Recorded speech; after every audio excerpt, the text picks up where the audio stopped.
Pour les colzas, on est au stade de G1, c'est-à-dire chute des premiers pétales sur les parcelles les plus avancées. Ce stade marque le début du risque sclérotinia. Les tests en boîte de pétri montrent un risque élevé cette année comme les années précédentes. La protection sera donc nécessaire sur toutes les parcelles, mais il faudra attendre le stade optimum pour intervenir. Concernant les insectes, on trouve toujours sur les colzas des charançons des tiges pour lesquels le risque est largement dépassé et la période de risque est dépassée maintenant. Méligètes, ils sont toujours présents, abondants sur les fleurs, mais ne présentent absolument aucun danger. Le charançon des siliques est également déjà observé sur les parcelles. Il ne présente absolument aucun danger pour l'instant. Attendons encore quelques jours avant de se préoccuper de cet insecte. Comme la semaine dernière, nous vous invitons à être extrêmement prudents par rapport à la présence des pollinisateurs sur les parcelles de colza, notamment lorsque on fera les interventions contre le charançon des siliques. Il y aura encore des fleurs et les abeilles risquent d'être présentes. Donc soyez très vigilants par rapport à ce pollinisateur. Les blés sont aujourd'hui au minimum au stade premier nœud, le deuxième nœud est en cours de formation, les parcelles les plus précoces ont atteint le stade de nœud. Maladie, la septoriose est très présente sur l'ensemble du territoire, notamment sur les variétés précoces semétaux, comme trapèze par exemple.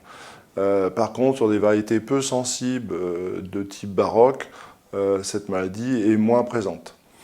L'oïdium, il est présent en Champagne, il est présent sur sol sableux. Pour l'instant, il ne présente aucun risque. En général, il a été maîtrisé dès que les attaques étaient un peu abondantes sur les variétés sensibles. La rouille, les modèles de prévision sont un peu alarmistes pour l'instant. Les conditions climatiques ne sont pas rassemblées pour le développement de la rouille.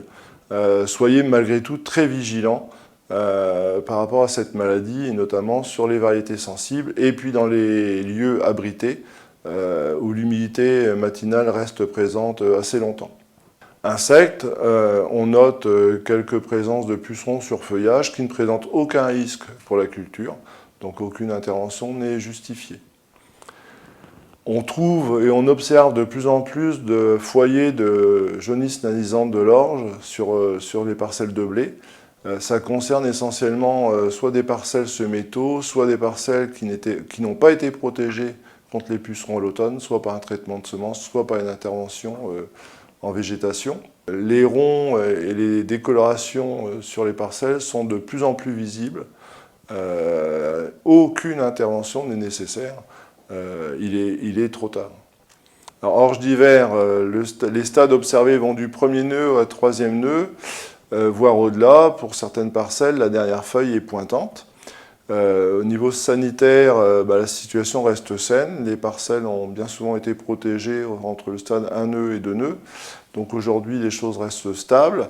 La sortie de la dernière feuille marque la fin des périodes d'utilisation des régulateurs, l'optimum étant dernière feuille déployée, ce qui devrait être atteint pour les premières parcelles fin de cette semaine.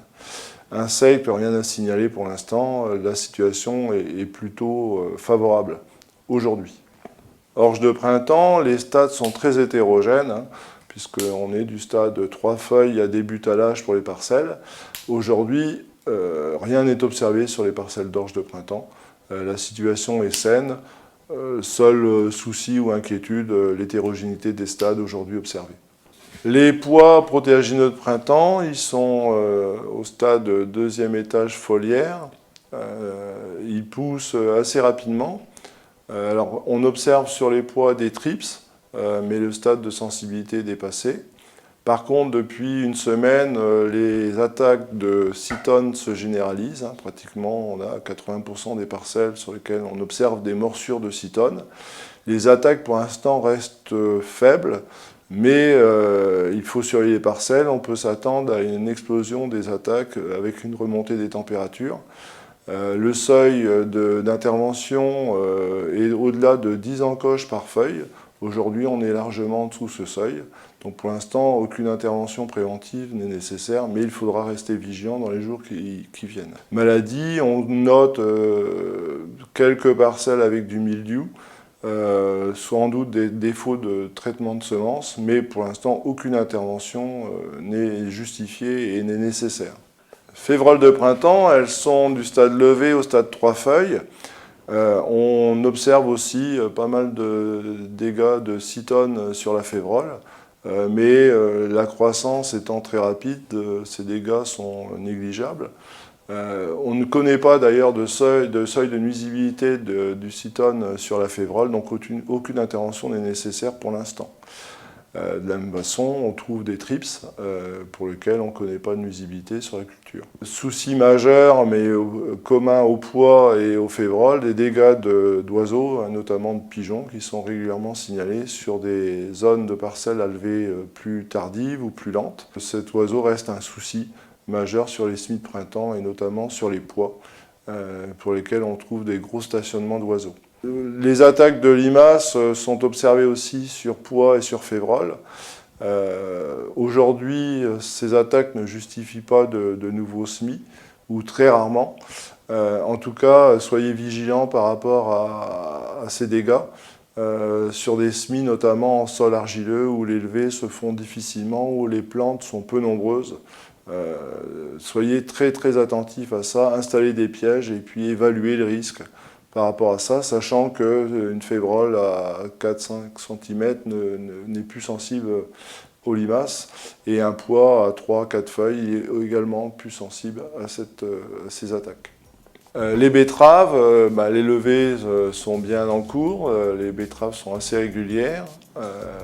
On a observé quelques dégâts liés à des passages de grêle ces 10 derniers jours. On observe des attaques de limaces sur betteraves, comme pour les pois, comme pour les févroles. Soyez extrêmement vigilants, installez des pièges et allez observer régulièrement. Les dégâts peuvent être très rapides. Les conditions actuelles sèches ne sont pas favorables aux limaces, mais le retour des pluies fin de semaine pourrait déclencher de nouvelles attaques. Soyez extrêmement vigilants. Les maïs, les semis sont en cours, rien à signaler pour l'instant. Les semis se font dans d'excellentes conditions.